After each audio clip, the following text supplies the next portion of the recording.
טוב, אז ברוכים הבאים לפרק 102. 2. כן, של מזון למחשבה, שהוא גם מצולם. הנה אנחנו. שלום. ככה אנחנו נראים. מעניין אם יש אנשים שלא יודעים איך אנחנו נראים. יש את הפרצוף שלנו על הקאבר, אז לא נראה לי. אוקיי.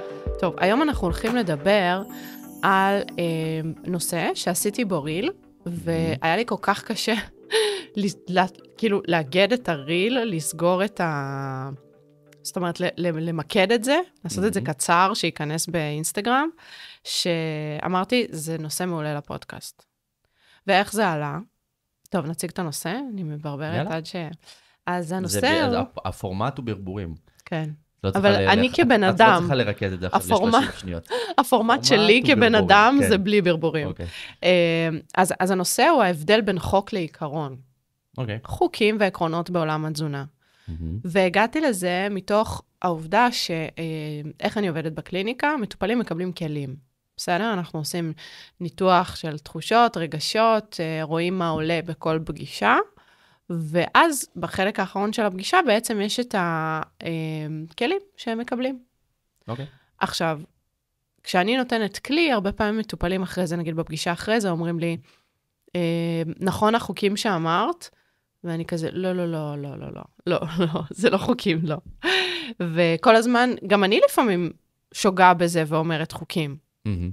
אבל זה לא חוקים, אני תמיד מתקנת אותם לעקרונות. ומתקנת את עצמי לעקרונות, או הנחיות, או ערכים. זהו, זה מישהו באתי לשאול, האם היית מחליפה את זה לערכים.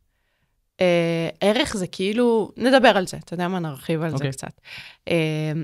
ואז אמרתי לעצמי, וואי, אני ממש עובדת בה לתקן את הניסוח שלי, או את הניסוח שלהם, ובוא נדבר על למה זה חשוב בכלל. למה זה חשוב גם רעיונית, וגם סמנטית. אז בוא נדבר רגע על חוק. מה זה חוק מבחינתנו? משהו ש... אני לא יודע, מבחינת... בוא נחשוב מעולמות אחרים. שרירותית, מבחינת כאילו מה אני, לאן אני מושך את זה, מבחינת אסוציאטיבית. כן. א', אני הולך על משהו שהוא גם לא גמיש, הוא גם אין לי בו say. זאת אומרת, אני לא חייב להבין את ההיגיון, או זה לא משנה אם אני מבין את ההיגיון או לא מבין את ההיגיון. מבינה? גם מישהו החליט שהמהירות המותרת, בכיף ככה מאחורי הבית שלנו, זה 70. אוקיי. זה לא משנה אם אני מבין או מסכים. או אומר, אבל אפשר לנסוע שם 80, 90. קיבלתי שם אזהרה. אני יודע, לא רציתי לחשוף את זה. אבל, אגב, תחשבי באופן גורף. כן. כולם אומרים, אפשר לנסוע פה יותר, אבל החוק הוא 70. נכון. ואז אני חושב על דברים כאלה, שאתה, כאילו, תציית או תיסע בהשלכות. אין לך פה... בדיוק. אז חוק הוא כלל נוקשה. הוא מחייב, אין פה גמישות. וגם יש סנקציות. שזה משהו שמאוד קל לנו להבין כשאנחנו מדברים על חוקים כאלה, של תנועה, שאתה יכול לקבל דוח, או לא יודעת מה עוד דברים ששוטר תנועה יכול... זו אזהרה. מה הקשר? ובעקרונות זה קצת שונה. כשאני מדברת על עיקרון, זה נותן לי איזושהי הנחיה, איזשהו כיוון ללכת אליו, וזה מאפשר לי המון התאמה אישית וגם גמישות. וכנראה שלא תהיה סנקציה אם אני לא אעמוד בעיקרון. זה בעצם כמו GPS כזה, זה מוביל אותי, אבל אני יכולה קצת לסטות, אני יכולה לבחור דרך טיפה אחרת. בסוף, אני יודעת מה הכיוון. וזה משהו שאני מאוד מאמינה בו בעולם התזונה. לך נגיד, יש חוקים בתזונה או לא יודעת, בכל מה שקשור להתנהלות באורח חיים בריא. חוקים? אני אגיד לך מה לי יש. אוקיי. תחשוב תוך כדי. אני נגיד לא שותה חלב, שהוא לא דלקטוז. בסדר? אפשר להגיד שזה חוק, כי אני באמת לא אעשה את זה. פשוט לא אעשה את זה. אין לי שום אינטרס לעשות את זה, זה יעשה לי כאב בטן, אז פשוט לא. אבל לפעמים אני שותה דלקטוז, לפעמים אני שותה שיבולת שועל, אני מגוונת שם. אוקיי. אני יכולה להגיד עוד משהו, נגיד אנשים טבעונים, בסדר? לעומת מפחיתנים. גם אני מנסה עקרונית לצרוך פחות מוצרים מן החי. אבל זה לא חוק, בסדר? אני לא טבעונית. זה שונה, זה כן מאפשר לי הרבה יותר גמישות. עוד דוגמאות שאנחנו יכולים לתת, זה באמת מעולם השוקולד והמתוקים. אוקיי. לא יודע, אין לי שם חוקים. אין לך? אני אומר, חוקים זה משהו שאמור להיות, כאילו... זה מאוד דיכוטומי, מאוד כן, דיכוטומי. זה דיכוטומי. לגמרי. דווקא שם אין לי הרבה... לגמרי. אז אתה יודע מה, לפני הדוגמאות, בוא נחשוב רגע על... יש לי דוגמה שכאילו בפודקאסט כזה של בריאות ווולנס וכזה, אבל אני אעלה אותה בשם האותנטיות, כי מה אכפת לי? אוקיי. כשאני הולך למילואים, אני מעשן. אני מעשן שאני במילואים, לא יודע, משהו בהתניה של כאילו, של מדים וסיגריות, זה מתחבר אצלי, אבל שם נגיד זה דיכוטומי, זה לא נכנס הביתה. וגם שואלים אותי על זה הרבה, כאילו חבר'ה במילואים. שיודעים מה אתה עושה בחיים. ואומרים לי, אגב, לא מהאישו הזה, כאילו מאוד מופתעים מהעובדה שכאילו יש לי את החוק הזה, שאני אומר, כשזה נגמר, זה נגמר. שכאילו אני עוצר אני מפסיק, זה לא נכנס אליי הביתה, נגיד, זה חוק. אני גם לא אתן, נגיד, לאף אחד. אמא שלי, נגיד, היא לא מעשנת אצלנו, יש מרפסת. אצלנו בבית לא מעשנים. כן. לא משנה מי אתה אורח, זה חוק. בבית שלנו, לא עושים את הדברים האלה, לא משנה מה. נכון. אז אני אומר, זה נגזר מתוך איזה שהם עקרונות, ומתוך איזה שהם ערכים, ומתוך איזשהו משהו. אבל יש דברים כאלה, כאילו, שהם כן... ברורים, נכון. לא יודע, לא מקללים בבית שלנו, אחד את השני. נכון. אין כאילו, גם לא בצחוק, ויכול להיות שיש זוגות שכן. וגם לא בתוך ריב, וגם לא בתוך... לא יודע, וזה חוק. כאילו, הוא לא נכתב אף פעם, אבל לא... זאת אומרת, זה... אני אגבש לנו תקנון. זה דיכוטומי. אין כאילו, לא אומרים, סתום את הפה.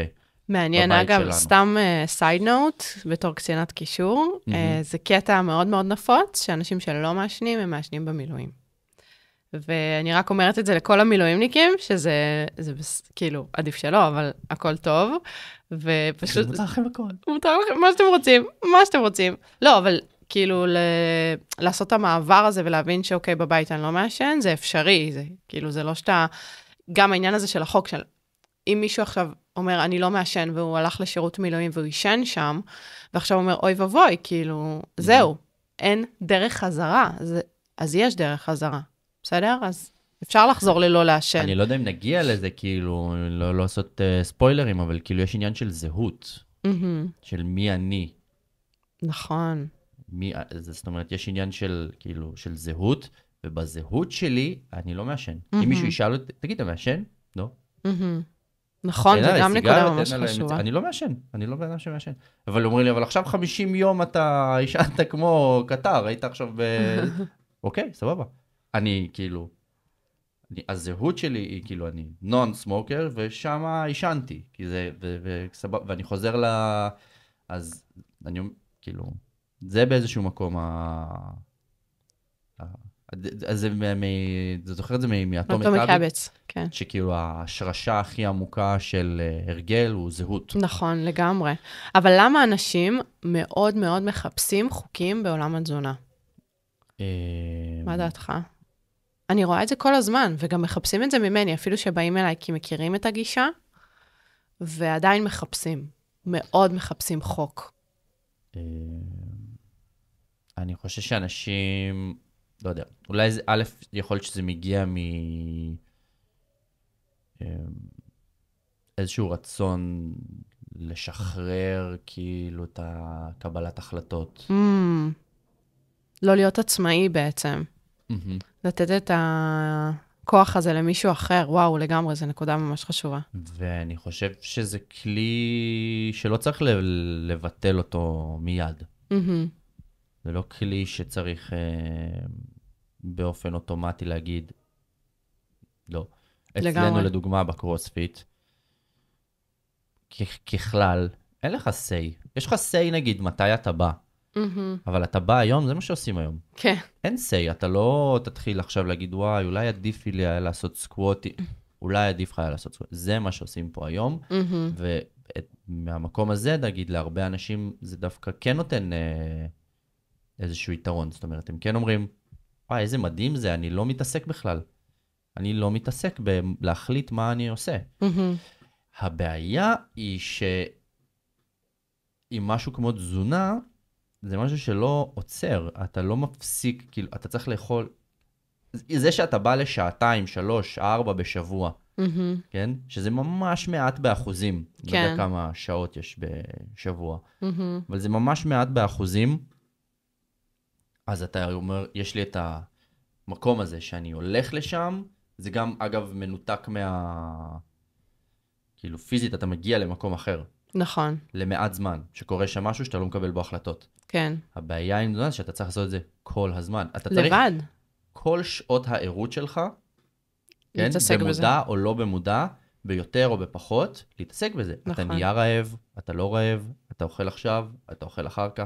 כי להתעסק בזה גם נשמע כאילו אתה מחטט באיזה פצע, אבל זה החלטות שאתה צריך לקבל. כן. כי אתה כל הזמן כאילו צריך לטפל בעצמך להזין בעצם. את הגוף, במים, באוכל, נכון. אתה כל הזמן צריך להיות מודע לדברים האלה, והאוטסורסינג הזה, אני חושב שהוא יוצר באמת... זה יוצר בעיה אחרת, כי אני אגיד לך מה, הרבה פעמים שאנשים עושים איתי שיחות ייעוץ, הם שואלים כאילו איך זה עובד. אז אחד מהדברים שאני מסבירה זה שאחת המטרות, בלי קשר למטרות האישיות שכמובן מעורבות בזה, אחת המטרות בתהליך זה עצמאות. מה זה עצמאות מבחינתי? הכי קל לי בעולם, ואני חושבת שאמרתי את זה בלא מעט פרקים ובלא מעט סיטואציות אחרות, הכי קל לי בעולם זה לעשות רשימה של חוקים, אפרופו או תפריט, להגיד לך, תעשה מה שאני אומרת, והמטרות שלך יתגשמו. ואתה תגיד, אחלה, אני אעשה מה שאת אומרת, ואתה באמת תעשה מה שאני אומרת, למשך תקופת הליווי. או אתה יודע מה, אני מפרגנת לשנה. כשזה ייגמר, או כשמשהו אחר ייכנס לחיים שלך, שמחות בתקווה, או אתגרים קצת יותר מורכבים, ואתה תפסיק לעשות את מה שהיה כתוב בדף, ומה שעברת איתי בתהליך, ותישאר חסר אונים, ובלי כלים, ובלי יכולת להבין איך אתה מתנהל, אתה לא תאשים אותי, אבל אני מבחינתי זה כישלון מקצועי. חשוב באמת להגיד שהאנשים שמגיעים אלייך עם הצפי הזה, לקבל חוקים, זה לא קורה בוואקום. זה קורה כי יש המון אנשי מקצוע שזו המתודולוגיה. נכון. הם נותנים חוקים. נכון. הם נותנים חוקים מאוד נוקשים, מאוד ברורים ומאוד... ומבחינה, לא יודע, נגיד, עסקית. זה מדהים. זה מדהים. זה מדהים. אגב, אני רואה את זה מלא, זה מטורף. אגב, כל התהליכים האלה, כאילו 30 יום, 60 יום, תעשה בדיוק מה שאני אומר לך, ואתה תגיע ל-X. כן. אבל כאילו, אני חושב שלא פורסים מול הבן אדם את ההשלכות. את כל ההסכם. זה כאילו 30, 60 יום, 90 יום, תעשה בדיוק מה שאני אומר לך, ואז תסתדר לבד. ואז, בהצלחה. ואז יש מצב, אם ירדת במשקל, שאתה תעלה את הכל עם ריבית. זה נגיד משהו שאף אחד לא יגיד לך, כמובן, שיווקית זה פחות טוב. אבל אני אומרת את זה הרבה למטופלות שלי. תקשיבי, בשבילי, שיווקית, עסקית, זה הדבר הכי טוב בעולם, לתת לך סט של חוקים, אפילו תפריט, את תרדי במשקל, אני לא אומרת, את תרדי במשקל. מה שיקרה אחרי זה שאת תעלי עם ריבית, תישארי עם תחושה של חוסר מסוגלות עצמית, שוב, את לא תאשימי את עצמי, את תאשימי את עצמך, את לא תאשימי אותי, את תאשימי את עצמך. ואגב, שתסתובבי במשרד עם הירידה במשקל, וכולם ישאלו איך עשית את זה, ותספרי עליי, זה גם יעשה לי אחלה של פרסומת. אבל מה יקרה אחרי זה? וזאת בדיוק הבעיה עם חוקים. עכשיו, אני לא אומרת, יש סיטואציות שבהן אין מה לעשות, צריכים להיות חוקים. כשמישהו עם כשל כלייתי יכול לאכול בננה, וחס ושלום לאבד את חייו בגלל זה, אז זה חוק. זה חוק, והוא דיכוטומי מאוד, וכדאי מאוד שהוא יקשיב לזה. אני חושב לאנשים מסכרת אולי יש יותר חוקים. נכון, נכון. אז בואו רגע ניקח את זה אחורה לקדם סוכרת. יש אנשים שיש להם קדם סוכרת, ובאמת הערכים שלהם הם קצת לא מאוזנים. וגם שם הרבה פעמים הם פשוט מורידים פחמימות, או אומרים שאסור לאכול מתוקים ושוקולדים. וגם שם הרבה פעמים זה לא עובד. אני אומרת את זה המון למטופלות שלי. את באמת יכולה לא לאכול מתוקים כל החיים שלך? כי אם את אומרת לי שכן, אני אתן לך את זה כחוק, אל תאכלי מתוקים. בסדר? גילוי נאות, זה לא מוצר בריאות, בסדר? שוקולד חלב. תרבות הנפש. כן, אבל זה, אוקיי, אנחנו לא ידענו את זה? אנחנו לא ידענו את זה שחטיפים ומתוקים, אנחנו יודעים את זה, נכון? כן. השאלה היא, את יכולה להימנע באמת כל החיים שלך? אם את אומרת לי, כן, לוקחת את העסקה הזאת עכשיו. התשובה הברורה היא שלא. והבעייתיות הופכת להיות במה קורה כשאת פוגשת את זה. ואיך זה גורם לך להתנהג. כן, את הדבר הזה שאמרת שאת לא תאכלי. בדיוק מטופלת שלי, שלחה לי כזה ריל, של איזשהו איש מקצוע נקרא לזה, שמדבר על כמה סוכר יש בשוקולד חלב ובשוקולד מריר. ואמרתי לה, אוקיי, שאלה אותי מה אני חושבת. אמרתי לה, הוא אומרת עובדות נכונות, מה את שואלת בעצם? אז היא אמרה, אם זה מכיל כל כך הרבה סוכר, אז למה לא כאילו להגיד, כן, אנחנו לא נאכל את זה, זה מוצר שהוא ממש לא בריא ולא טוב ולא בריאותי, וכאילו, לא נאכל את זה. ואז אמרתי לה, את יכולה לא לאכול שוקולד יותר כל החיים? והיא עשתה לי כזה אימוג'י. אמרתי לה, אוקיי, אז מינוחים כמו רע או טוב ולא בריא ואסור, אם זה היה מקדם משהו, אני הייתי הראשונה להשתמש בהם. הבעיה היא שזה לא רק לא מקדם, זה גם לוקח אותי הרבה אחורה, כי אני לא יכולה לעמוד בזה. אתה מבין? זה כמו שאתה תגיד לי, לינה, הספורט היחיד שאת יכולה לעשות, זה לרוץ ריצות ארוכות, 15 קילומטר כזה. זה הספורט שאת יכולה לעשות. אני כנראה לא אעשה יותר ספורט. אתה מבין? כי אני לא ארוץ עכשיו 15 קילומטר. זה משעמם לי. למרות שאני צריכה קצת לחזור לרוץ. אבל מה אם מונחים כמו עדיף על, או לא יודע, הנה העובדה, ואם אתה אוהב שוקולד מריר, אוהב. אז רק שתדע, שמכיל פחות סוכר משוקולד. זהו, הראה בריל, כמה שזה לא כזה הרבה פחות סוכר, אבל זה כן פחות סוכר, תלוי במונח. אבל אין בעיה עם מינוחים כאלה. סבבה? אין בעיה, זה עניין באמת של נוסח. אני חושב, נגיד, אני גם פגשתי, אני לא חושב שאנשים, לדוגמה, אתם צריכים להבין לאיזה רזולוציה החוקים האלה שאנשים מקבלים על עצמם מגיעים. זאת אומרת, אני דיברתי עם מתאמן שאמר לי, אני מתחיל עכשיו משהו בשיטת XYZ, ואמרתי לו, כמה אותיות? אוקיי, עוד ראשונה. ואמרתי לו, אוקיי, סבבה, קח בחשבון שכשאתה עושה קרוספיט, שזה פעילות גופנית עצימה, אוקיי? ואתה משלב אותה ביחד עם גירעון קלורי שיכול להיות שהוא אגרסיבי ויכול להיות שלא, אוקיי? יש כאן איזשהו שילוב שצריך לדעת, כאילו, לשים עליו את הדעת. צריך לוודא שאתה לא קורס באימונים, שאתה לא נפצע, שאתה לא פה, שאתה לא שם. תראה שאתה לא מגיע מרוקן מדי לאימונים. כזה, אוקיי, ופה ושם, וזה, אמרת לו, אתה יודע, תוודא, לפחות שיש לך איזשהו מקור אנרגיה, ככה, משהו זמין, קרוב, בסמיכות לאימון, אתה יודע, תאכל תמר, והוא אמר לי, אסור תמר. אמרתי, מה? הלב שלי נשבר עכשיו. הוא אמר לי, אסור תמר. אמרתי לו, למה? למה אסור תמר? לא, כי זה כאילו, זה קצת סוכר. זה תמר. כן. וכאילו שמה ממש זו הייתה החשיפה הראשונה שלי להבין כאילו... כמה אנשים לוקחים את זה רחוק? כן.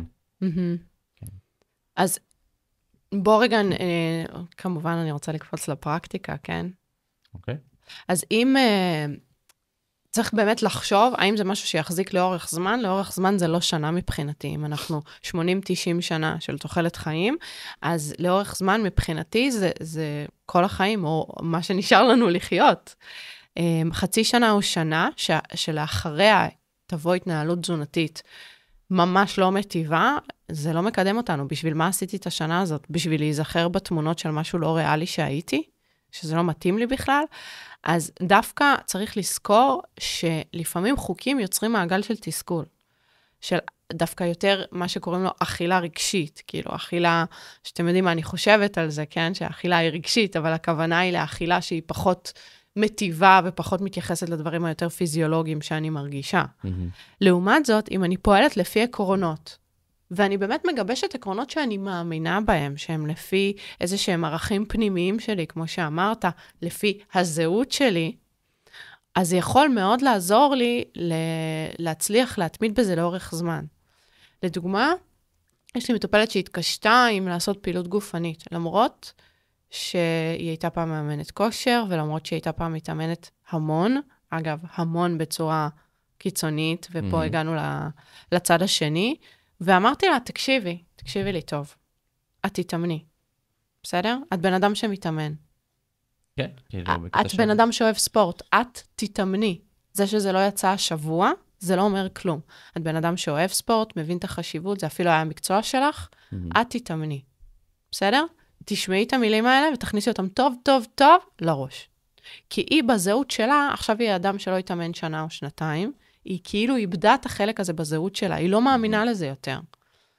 וזה קורה לי הרבה שאני אומרת למטופלות. תקשיבי, את ככה וככה. אני רואה את זה, כמובן אחרי הכירות, לא בפגישה הראשונה, אבל אני יכולה להגיד דברים שקשורים לזהות של אותו בן אדם.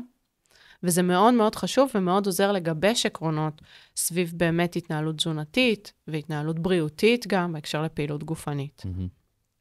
אז אם אנחנו מדברים על דוגמה שכמובן, מגיעה מעולם המתוקים. אוקיי. אז כשאני מדברת עם מטופלים על שוקולדים, אני אומרת, בוא נגיד רגע, אוקיי, נשים את הדברים על השולחן. זה לא שאני חושבת שזה מזון בריאות. ברור לי מה הערכים התזונתיים של זה. האם אני יכולה לא לאכול את זה כל החיים? האם אני יכולה לגרום לך או לך או לעצמי לא לאכול יותר שוקולד לכל החיים? אני לא יכולה. אם הייתי יכולה לעשות את זה בלי פגיעה באיכות חיים, בדברים חברתיים, בדברים משפחתיים, באמת, בהנאה מאוכל, הייתי עושה את זה. אם זה לא היה פוגע בך, הייתי עושה את זה. עכשיו ששמנו את הדברים האלה על השולחן, בואו נדבר פרקטית. פרקטיקה. את חושבת שלפעמים אנשים יכול להיות להם בלבול, כאילו בין המונחים, כי כאילו התוצאה יכולה להיות זהה? מה הכוונה? הכוונה שיכול להיות שאני עכשיו החלטתי, אני נגיד אישית גם, הרבה יותר קשה לי להיגמל מכל דבר אחר, זה אני מאוד אוהב טפו צ'יפס. ולא קבעתי חוק שאני לא אוכל את זה יותר לעולם. אבל אמרתי, זה באמת הדבר הכי טוב שאני יכול לאכול בערב. אני מגיע, ואני פתאום מוצא את עצמי, פותח בבית מגירה, ואוכל איזה שקית, ואני אומר, זה הדבר הכי טוב שאני יכול לאכול בערב. ואולי פשוט ננסה לאכול איזושהי ארוחה גדולה יותר, כי יכול להיות שאני פשוט רעב. אבל התוצאה היא שאני פשוט לא אוכל את זה. זאת אומרת, אם הייתי בא, הייתי אומר, לבית שלי זה לא נכנס יותר. אתה מסתכל כאילו בסוף על האוטקאם, ואתה אומר, הנה, אין בבית הזה טפוצ'יפס. כן.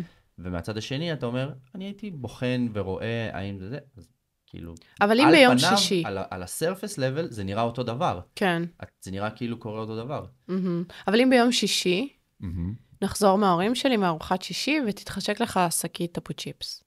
נראה איזה סרט, תתחשק לך לנשנש שקית טפוצ'יפס. אני אוכל אותה. אוקיי.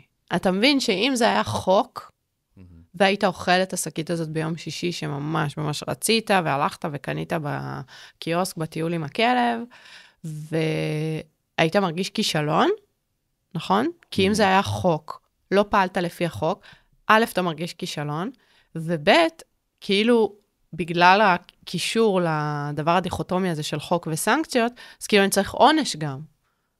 נכון? אז הרבה מאוד פעמים אני רואה את זה שאם מישהי או מישהו החליט על חוק, והוא לא מצליח לעמוד בו, כי שוב, תזונה זה מורכב, זה מאוד קשה להכניס המון מגבלות וחוקים ולעמוד בהם לאורך זמן, כשהם חוצים את הקו הזה, הם ממש מרגישים כאילו הם צריכים להעניש את עצמם, והם גם מענישים את עצמם. ואז זה מזין את המעגל. זאת אומרת, אם אמרתי שאני לא אוכלת מתוקים, או אני אוכלת רק מתוק אחד בשבוע, או מתוק אחד ביום, ואכלתי יותר מזה, הלכה התזונה שלי. אז אני כבר לא מקפידה על חלבון, אני כבר לא אוכלת ירקות, אני כבר מרגישה כישלון. אז בשביל מה? כבר זהו, הרסתי. תסמונת הרסתי. ולכן, אם סתם בהקשר של שוקולד, אנחנו יכולות להגיד, אני אוכל שוקולד. ברור לי כל הדברים הבריאותיים, שמה את זה בצד, אין צורך להזכיר את זה. אני אוכל שוקולד, אבל אני אעשה את זה בצורה שהיא נעימה לי, והיא טובה לי, ואני אשלב את זה בתזונה שלי, ככה שמצד אחד אני לא אצור יותר מדי מחסור, ומצד שני אני גם לא ארגיש שזה כמות שהיא כבר לא נעימה לי, לא בגוף ולא בשום מקום אחר. זה גם לטרגט נכון את כאילו, במרכאות את הבעיה. את הבעיה עם עצמי, אגב. בעיה שאני החלטתי שהיא בעיה. נכון.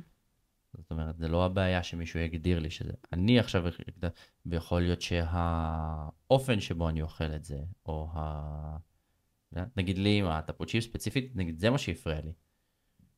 לא השקית או התוכן או מה שאני אוכל. שזה במקום של חשבון? שאני מרגיש, כן, שאני כאילו לא משקיע בעצמי. שאני יכול לחזור הביתה, ואני יכול... יפה. וזה מה שהפריע לי יותר מהתוכן של השקית. בגלל זה התוכן של השקית, אם אני אוכל אותו, זה לא עושה... כאילו שני הדברים יכולים להתקיים אז אם ניקח באותו עולם. זהו, אז אם אתה, נגיד, לקחנו את הסיטואציה של יום שישי, שחזרנו ואתה רואה סרט עכשיו ומנשנש קצת טפוצ'יפס, וזה באמת לא קורה כל יום אחרי שאתה חוזר מהעבודה, במקום לאכול ארוחה יותר גדולה או ארוחה בכלל, אוכל טפוצ'יפס, כל הסטינג הוא אחר לגמרי. נכון. סיטואציה אחת, אני משקיע בעצמי, וזה חלק מחוויה וזה נעים לי, וסיטואציה אחרת, זה לא אכפת לי. כן. אני לא משקיע מחשבה, אני לא משקיע מאמץ. וזאת התחושה הלא נעימה. זה ההבדל בין תזונה מטיבה לתזונה שהיא לא מטיבה. אותו דבר עם מתוקים. יש לאכול שוקולד, כל פעם קובייה של שוקולד מתוך המקרר, כמו גנב, כשהדלתות פתוחות וגם מסתירות אותי, או מתוך המגירה, או לאכול את זה על הדרך בעבודה. ויש לשבת עם הכינוח שלי, עם הכוס קפה, ליהנות מזה, להסתכל עליו, לבחור את הדבר הזה, באמת לבחור את המשהו שהוא טעים לי. זה שתי סיטואציות שונות לגמרי. באחת, אני יותר מרגישה זלזול כלפי עצמי, ובשנייה אני מרגישה השקעה. בפועל, יכול להיות שאכלתי אותה כמות מתוקים, כי הקובייה בסוף התכנסה לאיזשהו חטיף שוקולד קטן. זה לא עניין של הכמות, זה עניין של התחושה. וכשאני אוכלת את זה בתחושה שהיא פחות נעימה ופחות של השקעה בעצמי, אז למה לחתוך ירקות עכשיו? די, כבר כל היום נשנשתי קוביות שוקולד. אז למה אני אמשיך בהשקעה? אני כבר בתחושה של זלזלתי. מבין? ובדיוק על זה אני מדברת. ההבדל בין עקרונות וערכים לחוקים. אנשים גם אוהבים מאוד לדבר על ארוחות ערב. אתה יודע, כל פעם יש משהו אופנה תורנית. אתמול דיברתי בטלפון עם מתעניינת, שאני מכירה אותה, כי היא קרובת משפחה של מטופלת שלי משנים עברו, ופשוט דיברנו קצת יותר לעומק, כי אני פשוט מכירה אותה ואת המשפחה, ואז היא אמרה לי משהו על 16-8. אוקיי. והיא אמרה לי, יש מחקרים, אמרתי לה, תקשיבי, בכל נושא התזונה יש מחקרים לפה ויש מחקרים לשם. יש מחקרים שיגידו שזה הדבר הכי מדהים בעולם, ויש מחקרים שיגידו שזה לא מתאים בכלל. אגב, אני אוהב שאנשים אומרים יש מחקרים, אנשים חושבים שכשאתה אומר יש מחקרים, אז זה משהו שנגיד מאוד קשה להתווכח איתו, וכשמישהו אומר, לי זה עובד, זה משהו שמאוד קל להתווכח איתו, כי אין מחקרים. אבל המציאות כאילו היא הפוכה. נכון. אם מישהו בא ואומר, זה מה שאני עושה, זה עובד לי. אני עושה את זה כבר 5 שנים, זה עובד לי. מדהים, מדהים, לא מעניין אותי. אז המחקרים לא מעניינים. נכון. ממש, לא יודע, לך, החיים שלך טובים יותר, הבדיקות דם שלך, הגוף שלך, אתה מרגיש טוב, וזה מה שאתה עושה? חד משמעית. מה אכפת לי? חד משמעית. אמרתי, תראה, על כל יש מחקרים, אני יכולה להגיד, אוקיי, זה מחקר שעקב אחרי אנשים חצי שנה ומצא הטבה בבדיקות דם. וזה רק באנשים שהם לא היה להם שום הקפדה על תזונה, וזה רק בדקו בגברים מעל 160 קילו, וזה בדקו... או המחקר הזה שעקב אחרי אנשים במשך, לא יודעת, חצי שנה, אתה יודע מה? גם שיהיה 1,000 איש, שיהיה גם 2,000, שיהיה גם 20,000 איש. בוא תספר לי מה קורה איתם עוד שנה ועוד 3 שנים. האם יש לך את המחקר הזה, את הנתונים האלה? אגב, זה משהו שקורה היום בעולם המחקר. חוזרים למחקרים משנים עברו, שמצאו משהו מדהים. אני בעצמי, בקורס הדיגיטלי, הכנסתי כמה נתונים מחקריים על דיאטות מאוד נפוצות, סתם, the biggest loser. אתה רואה שם גרף, ואתה רואה איך כולם בתקופת התוכנית ירדו במשקל, אתה רואה את הגרף יורד מדהים, ואז עשו מעקב, אני לא זוכרת בדיוק את פרק הזמן, נגיד, שנה או 5 שנים אחרי. היה אחד. בתוכנית הישראלית היה אחד, זה היה ספציפית על האמריקאי. אתה רואה את הגרף, עולה. ככל שעובר הזמן, הגרף עולה, ומה זה בזווית חדה? כאילו, מה זה שיפוע? אז צריך לזכור את זה, גם שנתונים... אגב, שזה גם קלאסי, התוכנית הזאת, The Biggest Loser, זה שאתה לוקח אנשים, ובאופן אגרסיבי, לוקח מהם את כל יכולת קבלת ההחלטות. מתי אתה מתאמן, מתי אתה ישן, מתי אתה קם, מה אתה אוכל, מה אתה שותה, זאת אומרת, אתה נהיה רובוט. כן. והרבה פעמים קשה... וזה לא מחזיק? נכון. זה לא מחזיק, זה באמת, א', זה לא הזהות שלהם, כי זה הכל כאילו נעשה בכוח, עליהם, אתה מבין? נכון. וזה לא הופך להיות חלק מהזהות או חלק מההתנהלות שלהם. כן, זה באמת משהו שנעשה לך ולא משהו שאתה עושה. אתה יודע איזו עוד נקודה שחשוב לי להעלות, ופתאום עכשיו עולה לי כמה שזה משמעותי? כשיש חוק, התוצאות שלו, של התמדה בחוק הזה, הן הרבה יותר מהירות ומשמעותיות, מאשר אם יש לי עיקרון, אוקיי? כי לדוגמה, אם אני מחליטה... בטווח הקצר, כאילו. כן. כי אם אני מחליטה שאני עכשיו לא אוכלת פחמימות, אוקיי? אז תוך כמה שבועות אני כבר אראה ירידה משמעותית במשקל. זה עדיין לא ימנע את זה שאני לא אוכל לעמוד בזה לאורך זמן. אבל לעומת זאת, אם אני אומרת, אתה יודע, ברור לי שפחמימות, בעיקר פחמימות דלות בסיבים, זה פחות משביע. אז אני אנסה להחליף לדגנים מלאים. אני אנסה גם לאכול את כל קבוצות המזון, ולא להתבסס המון על פחמימה. ואם הייתי בן אדם שאוכל כל הזמן המון המון פחמימות, פשוטות, אורז, דברים פשוטים, לחמים לבנים, ואז אני פחות צבעה, ואז אני באמת צורכת יותר, ובאמת, אם אני עושה את ההפחתה הזאת, תהיה איזושהי ירידה במשקל. אבל זה לא כמו לרדת חצי קילו או קילו בשבוע. זה משהו שיתפרס לטווח זמן ארוך יותר. יהיה לי גם קשה מאוד לקשר את זה לשינוי הזה שעשיתי, כי זה משהו קטן במרכאות. אבל אני אמצא את עצמי אחרי שנה עם תוצאות שלא רק שהן דומות למה שהייתי מצליחה להשיג בכמה שבועות עם החוק, אלא הם ילכו איתי הרבה יותר שנים. וגם אני אשאר עם תחושה הרבה יותר נעימה.